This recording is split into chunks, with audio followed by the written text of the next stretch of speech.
Boa noite, meus queridos. É um prazer muito grande estar aqui com vocês, né? Pastor Francisco já começou a falar um pouco aqui, mas eu gostaria de aproveitar a oportunidade, porque essa igreja foi uma igreja que me abençoou a minha família muito nesse tempo, lá do seminário. E sempre que eu tenho oportunidade, eu faço isso. E então, agradeço pela vida de vocês, agradeço por essa igreja. E uma pessoa que me apoiou muito, né, nessa caminhada, que foi a dona Helena e a sua família, né? Eu jamais vou esquecer, na minha formatura, ela estava lá com a família, mas a dona Helena, com essa pessoa maravilhosa que ela sempre dizia, eu estou representando a igreja, né? Então, muito obrigado e obrigado à igreja que foi representada lá, né? Muito obrigado mesmo, de coração. Vocês não sabem o quanto vocês foram importantes para nós lá. E eu gostaria de trazer uma mensagem especial hoje, né? Para essa data especial, 2 anos de organização. E eu quero convidá-los para nós meditarmos na palavra de Deus nesse texto. Em Apocalipse, capítulo 3.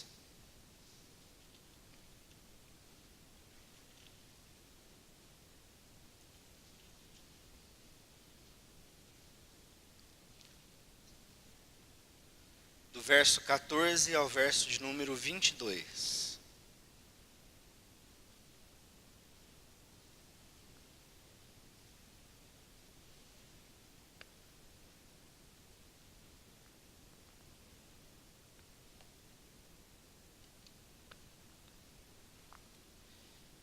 A palavra do Senhor diz assim: ao anjo da igreja em Sardes escreve: estas coisas diz aquele que tem os 7 Espíritos de Deus e as 7 estrelas. Opa, desculpa, eu estou lendo o texto errado aqui, né? A partir do versículo 14, né? Ao anjo da igreja em Laodiceia escreve: estas coisas diz o Amém, a testemunha fiel e verdadeira, o princípio da criação de Deus.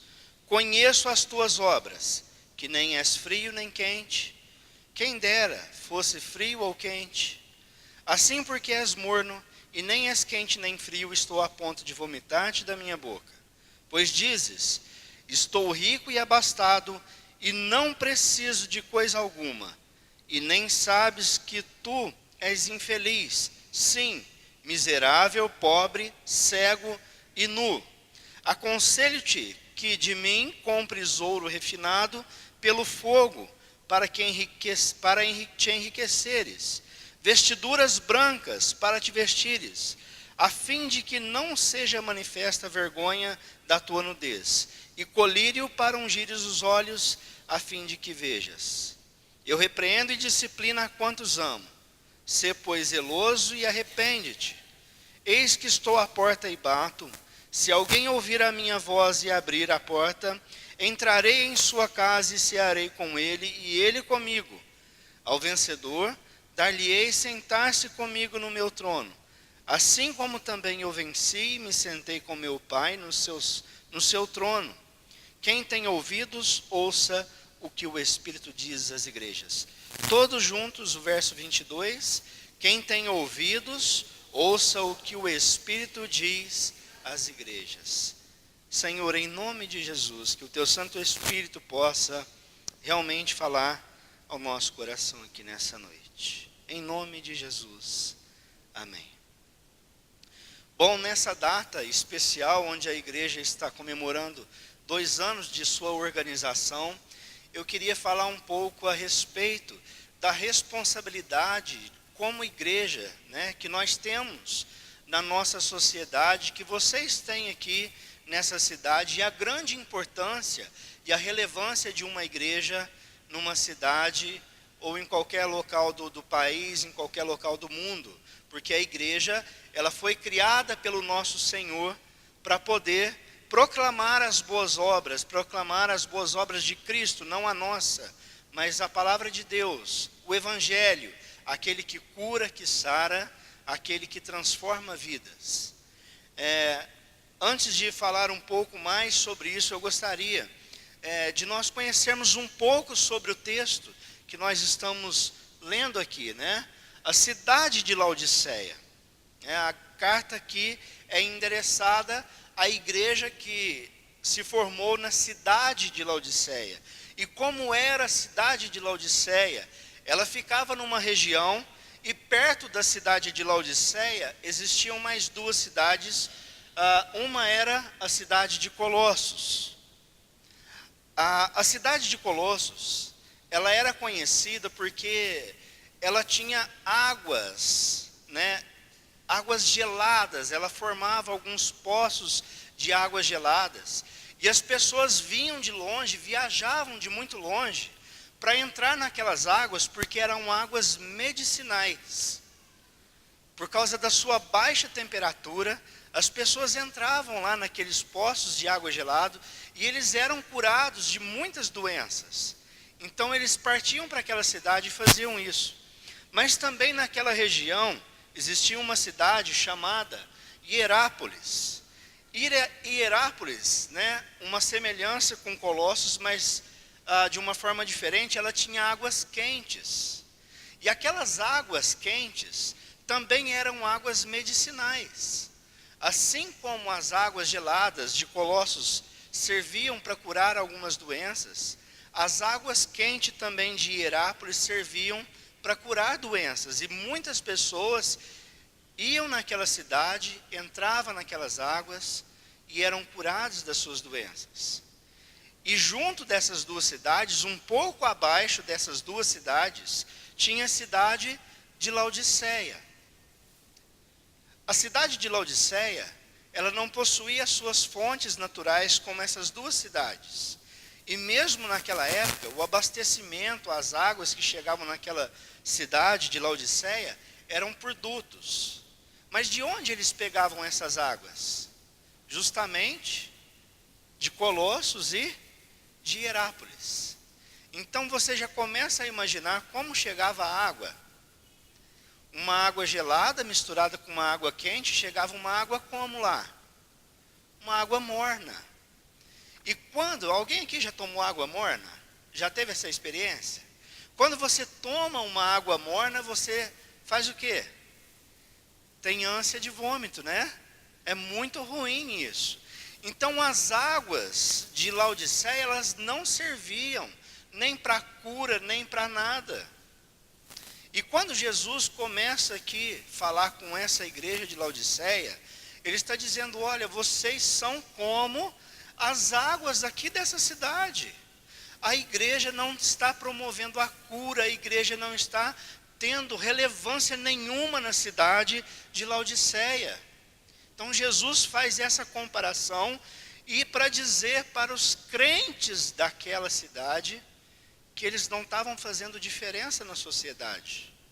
Aquela igreja não era uma igreja relevante para aquela cidade, para aquela população.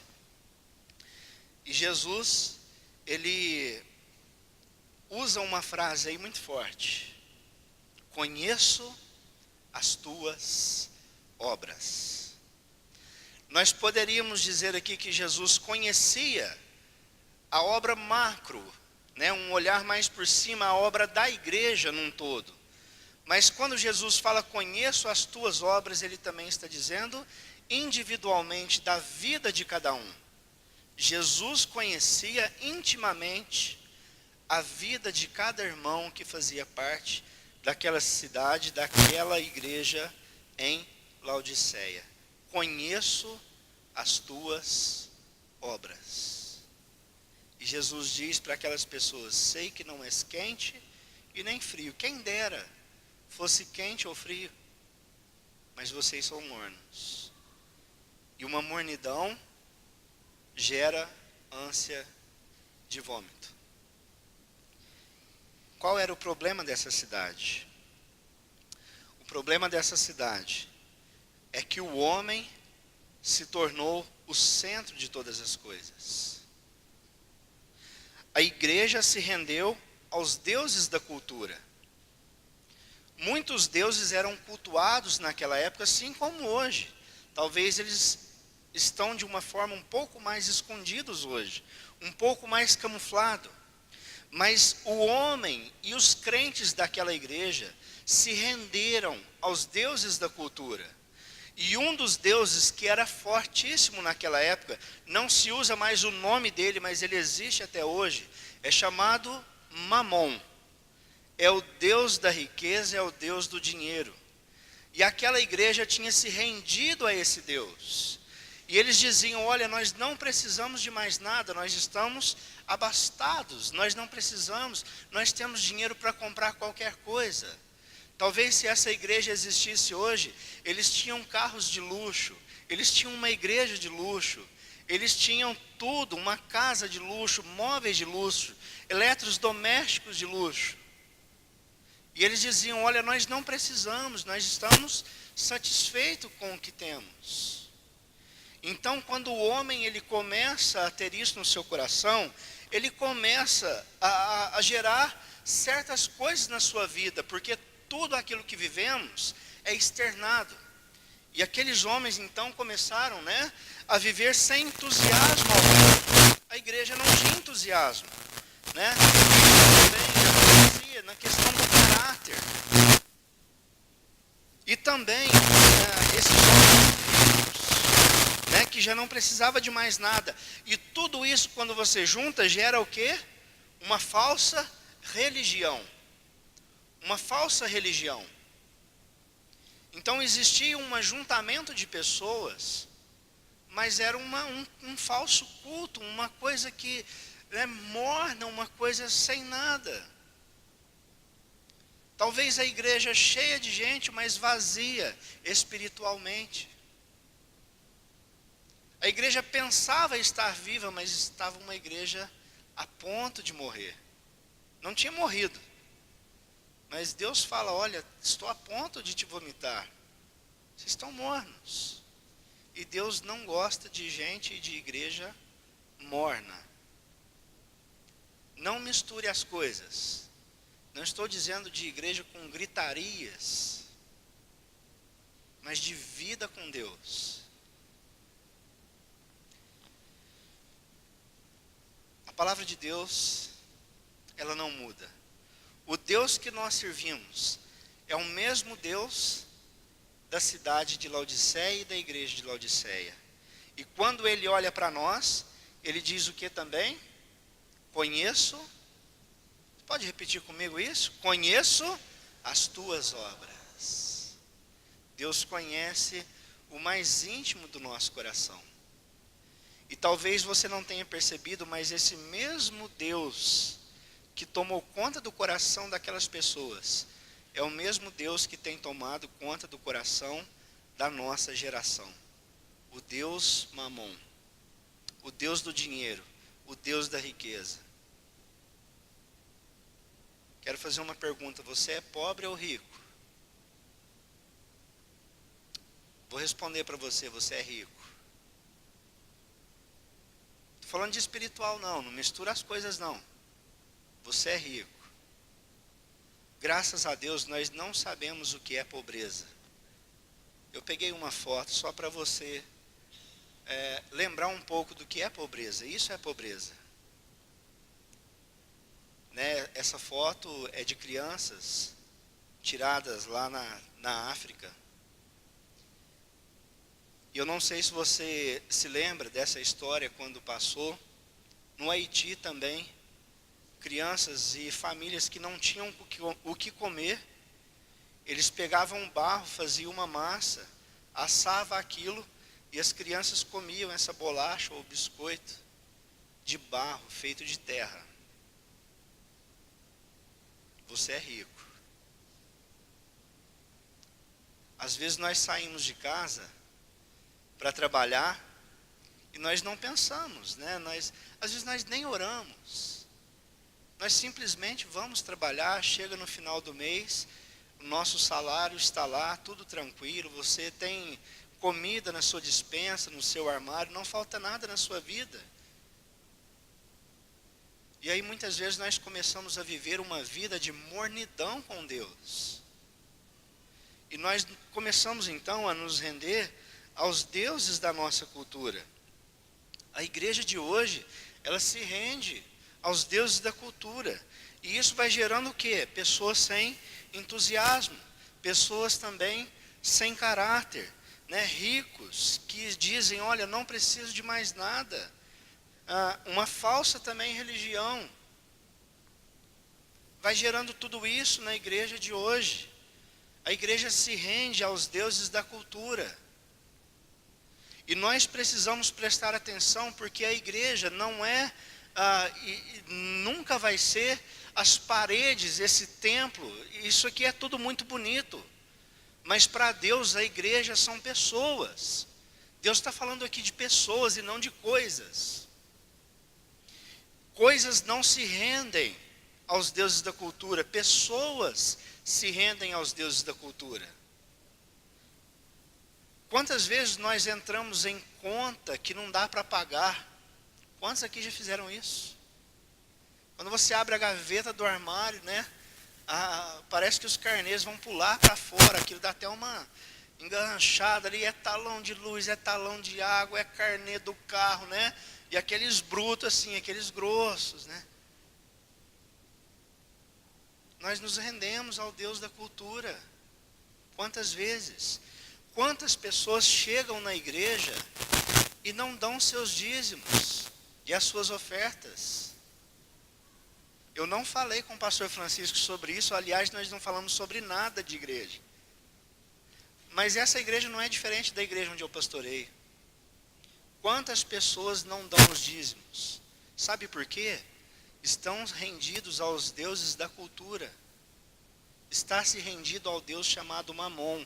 Porque se você soubesse o quanto Deus tem te abençoado, você daria não por obrigação, mas por gratidão. Porque Deus tem abençoado a sua casa, o seu lar. Deus tem abençoado e nada tem te faltado.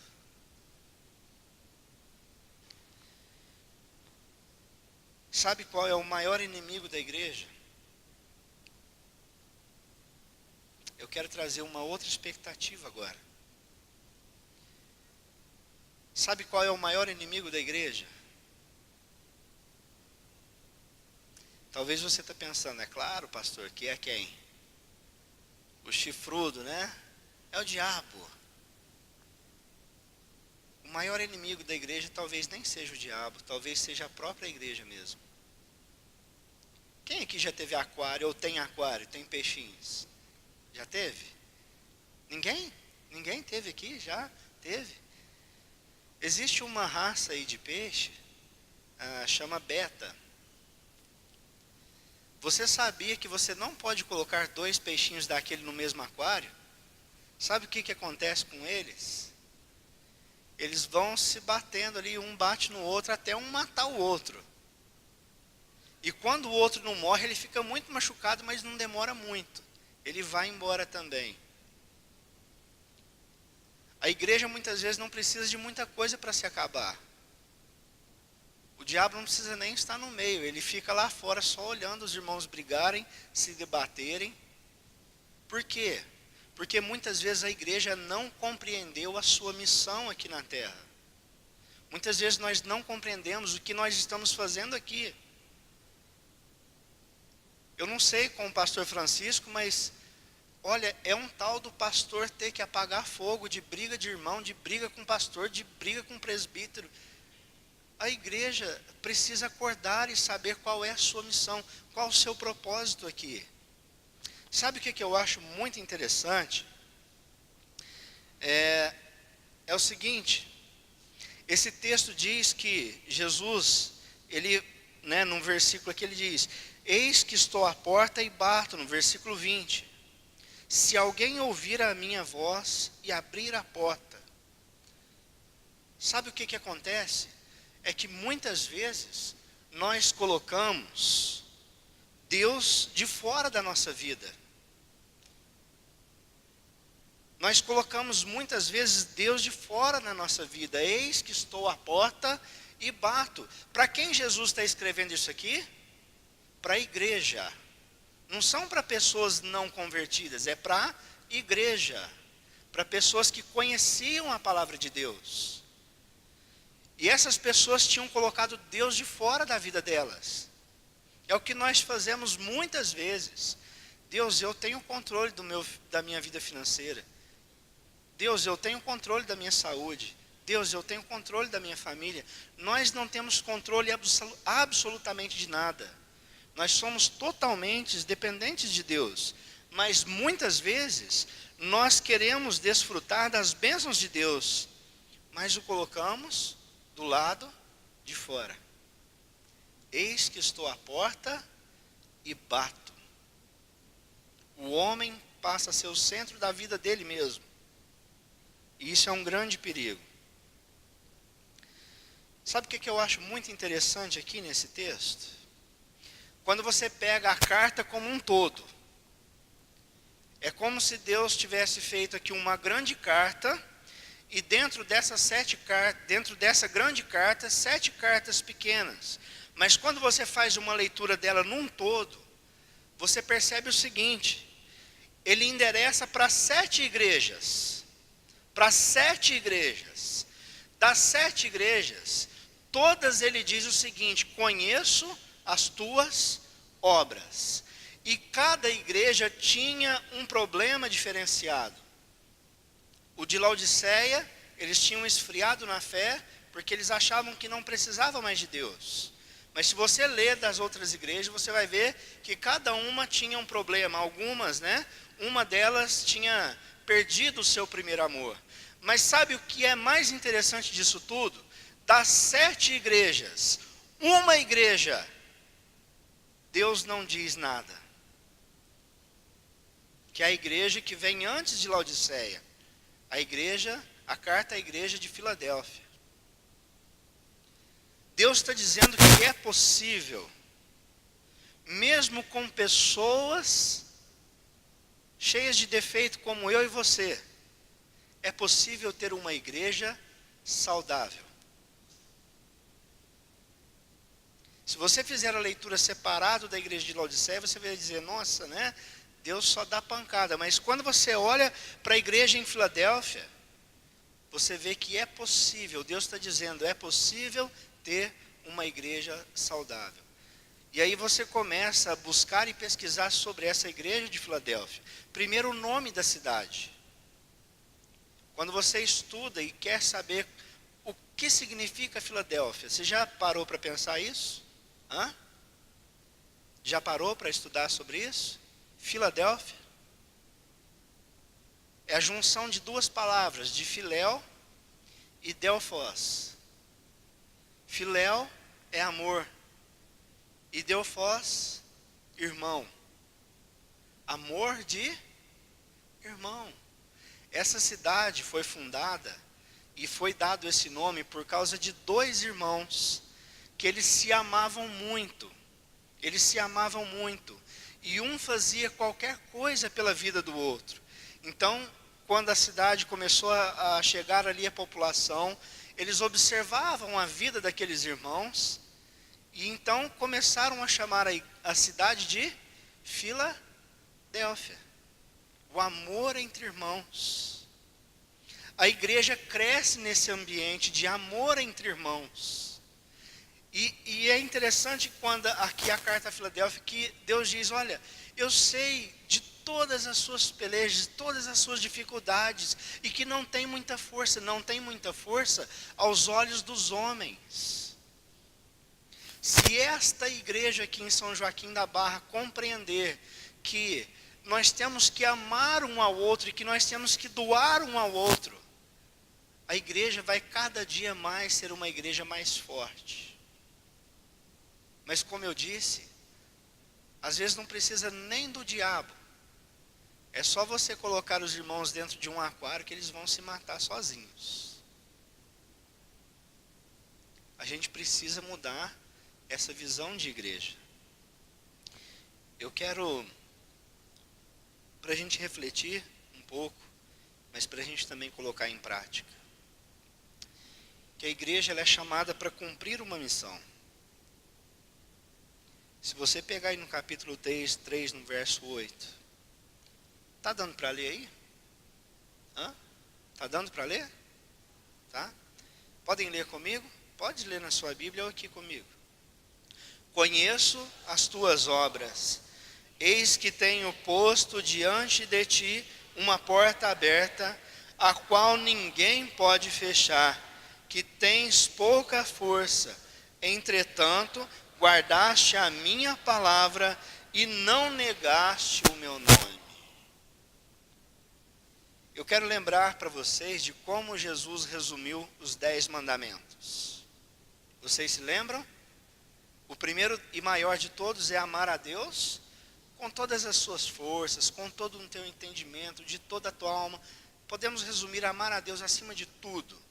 Mas o segundo mandamento qual é? Amar o próximo como a ti mesmo. Quando nós falamos do amor de Deus, nós lembramos do grande amor de Deus, que é quem? Jesus Cristo, aquele que deu a sua vida por nós. Então nós amamos a Deus e nós falamos e nós guardamos a palavra de Deus, né? E aqui o sentido de guardar é de não abandonar as verdadeiras palavras de Deus, não de ficar para você, mas de proclamar o Evangelho, de guardar no sentido de manter puro o Evangelho, guardar no sentido de manter puro, mas também não negaste o meu nome, né? E guardar a palavra de Deus também no sentido de amar uns aos outros e não negar o nome de Jesus. Você percebe isso, né? Essa era a qualidade da igreja de Filadélfia. Eles guardaram a palavra, os ensinamentos de Deus, amaram um ao outro, amaram a Deus e foram fiéis na pregação do Evangelho. A nossa missão aqui é simples. Muitas vezes nós que complicamos como igreja. A nossa missão é simples: nos unir, amar um ao outro e pregar a palavra de Deus. É muito simples a missão da igreja. É muito simples. Se esta igreja atentar para isso, a igreja vai crescer cada dia mais e ser uma igreja relevante aqui nessa cidade e ser uma igreja abençoadora. Segunda coisa, que a igreja, ela é chamada para ser viva e operante. Viva no sentido do texto, que nós precisamos renovar as nossas forças e a nossa comunhão com Deus. Isso começa com a vida de cada um. Eu quero fazer uma pergunta para você que está aqui nessa noite. Presta atenção nisso que eu vou perguntar para você. Como está a tua vida com Deus? Como está a tua vida com os irmãos da igreja? Se você acha que está morno, pastor, está mais ou menos, né? Mais ou menos é o quê? É morno. A palavra de Deus é muito dura aqui, né? Fala que Deus está a ponto de quê? De vomitar o morno. Então nós precisamos melhorar. Mas sabe qual é o bom disso tudo? Jesus fala assim que aquele que ouvir essa palavra e abrir a porta, vai ter uma grande festa. Mas aquele que continuar na mornidão, Deus pode pôr para fora. A igreja tem que ser operante, no sentido de reconhecer tudo aquilo que Deus fez por nós e também proclamar isso para outras pessoas. Interessante como a igreja precisa atentar para isso. Hoje nós estamos aqui comemorando 2 anos da organização dessa igreja, da existência real dessa igreja, né?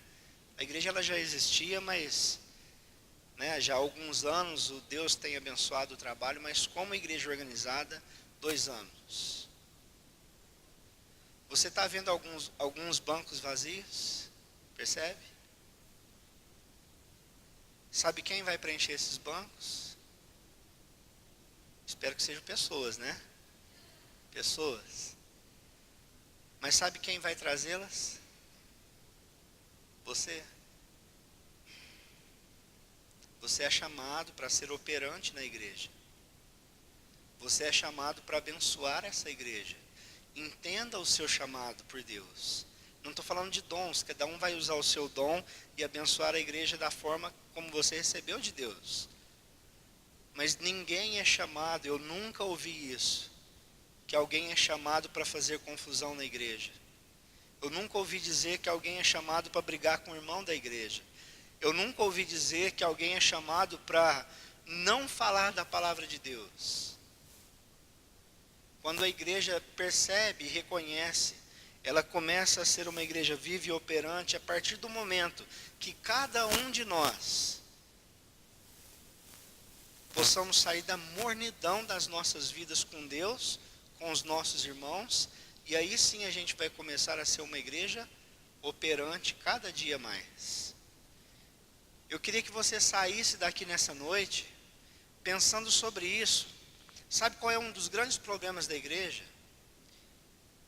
Que quando o pastor prega, muitos irmãos saem daqui assim: olha, o fulano devia estar lá na igreja hoje. Se fosse para ele estar na igreja, Deus tinha o trazido. É você que tem que estar aqui. Deus está chamando você para fazer uma autoavaliação, para ver como está a sua vida, o que você precisa mudar. E Jesus está dizendo que quando nós mudamos isso na nossa vida, acontece algo assim tão maravilhoso. Ele entra, ele faz uma festa e ele incendeia o nosso coração para que a gente possa continuar. Nós temos que pensar que nós estamos aqui para crescer. Quando nós entendemos isso, nós crescemos e alcançamos as maravilhas de Deus. E a igreja vai sendo abençoada com isso. Esse é o meu desejo para a igreja. Eu quero encerrar a mensagem contando a história de um homem. Esse homem foi o primeiro homem a escalar o Monte Everest. Foi o primeiro homem que conseguiu subir ao toco, ao pico daquele monte. Até então ninguém tinha conseguido fazer esse feito. Até porque, pelas muitas dificuldades daquele monte. E na sua primeira tentativa, ele se frustrou, ele não conseguiu subir ao pico do Monte Everest. E ele foi chamado um dia para fazer uma palestra. E aquele dia a casa estava lotada, cheia de gente, mas muito lotada. E ao fundo daquele lugar, algumas pessoas colocaram uma faixa proposital, escrito Monte Everest. Em um determinado momento da palestra, aquele homem esqueceu que tinha aquelas pessoas lá. E ele olhou para aquela faixa e disse: Monte Everest, você me venceu uma vez, mas você já cresceu tudo que tinha que crescer, você não cresce mais. Eu estou em crescimento, e um dia eu vou te vencer. Passados 6 meses, ele tentou novamente, e ele conseguiu subir ao pico daquele monte. Foi o primeiro homem a conseguir escalar o Monte Everest. Eu quero dizer que você é uma pessoa em crescimento. Mas quando nós bloqueamos isso, Deus para de trabalhar na nossa vida. Ele não arromba as portas. E às vezes nós estamos colocando Deus para fora. Às vezes nós temos olhado Deus do lado de fora. Quando nós abrimos essa porta, Deus trabalha de uma forma tão grande no nosso coração. E Ele promove um crescimento na nossa vida. Nós crescemos como igreja, nós crescemos em amor. Nós crescemos em muitas áreas. Mas é preciso abrir a porta. Deus está falando para você hoje. Conheço as tuas obras. Se você tem sido fervoroso com Deus, amém, mantenha isso. Mas se você precisa mudar alguma coisa na sua vida, eu quero dizer que Jesus está à porta e Ele bate. Ele não arromba, Ele bate. Essa igreja vai ser muito abençoada por você. Abra a porta. Nós vamos cantar esse cântico. Esse cântico diz que nós pertencemos a Deus. Enquanto eles cantam, né?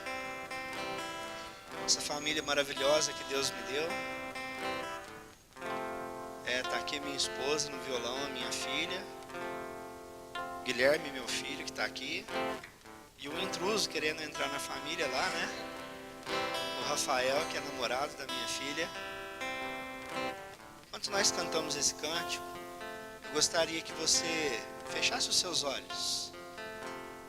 E se realmente você pertence ao Senhor, faça uma oração enquanto nós cantamos. Conserte o que tem que consertar. Deus quer tanto entrar na sua vida nessa noite. Deus quer tanto fazer uma festa com você. Deus perdoa tudo aquilo que nós precisamos mudar.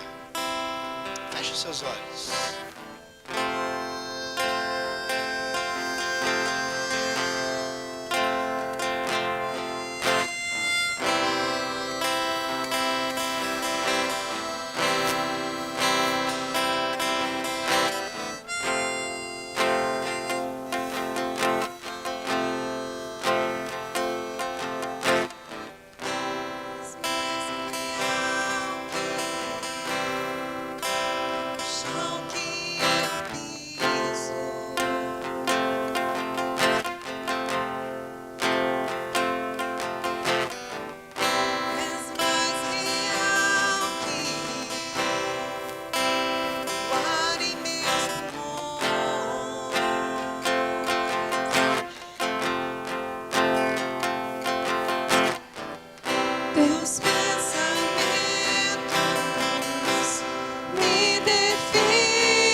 eu pertenço a ti.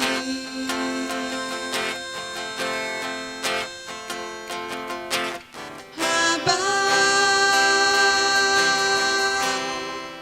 eu pertenço a ti.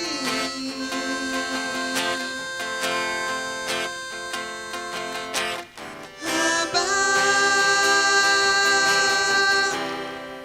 eu pertenço a ti. És a minha realidade. És a minha realidade.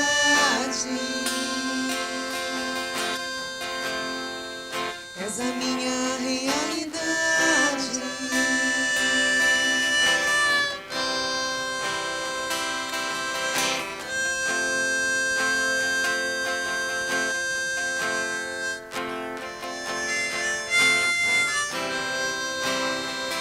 Deus, em nome de Jesus, eu quero agradecer ao Senhor pela oportunidade que o Senhor me deu para compartilhar da Tua palavra com os nossos irmãos.